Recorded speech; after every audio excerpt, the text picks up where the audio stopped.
His work is some of the Ozarks' most recognizable images. It is a body of work that has spanned 4 decades and graced the pages of magazines, newspapers, record albums, posters, and the walls of countless homes and businesses. Today we look into the creative mind of photographer Jim Mayfield.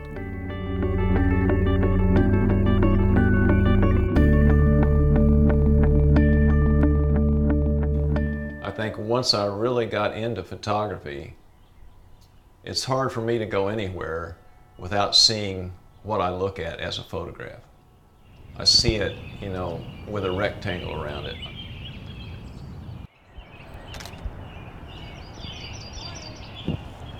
Morning. Good day for pictures, huh? Yeah, beautiful. I just didn't want to walk through here while you're trying to get something. Oh, you're fine. Well, I was always interested in art, even from the time I was just a small child.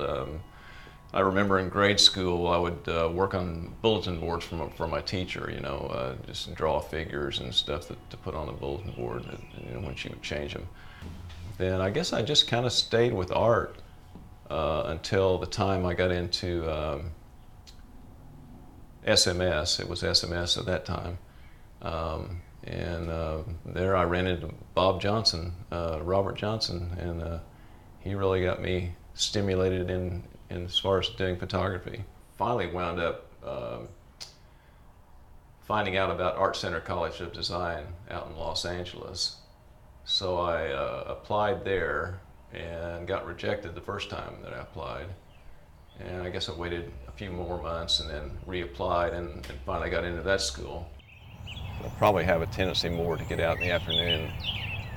Because of that, I'll come out and, it's just, it seems like the light's incredible. But it happens, in the morning and afternoon, as well as I do that, those are the best times to shoot.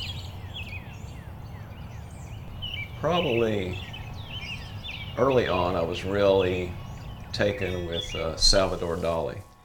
And I was real interested in surrealistic images.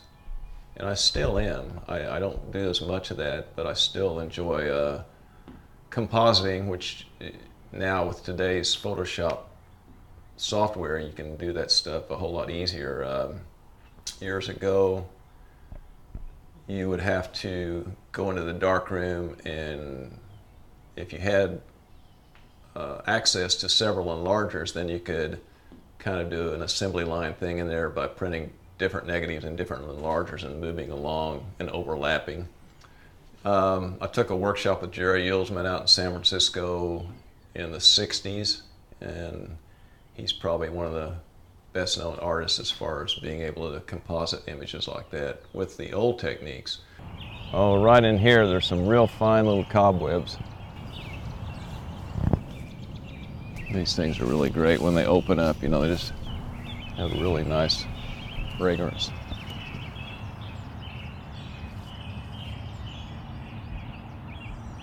Then I decided to come back to Springfield. Actually moved to Cedar Creek, Missouri.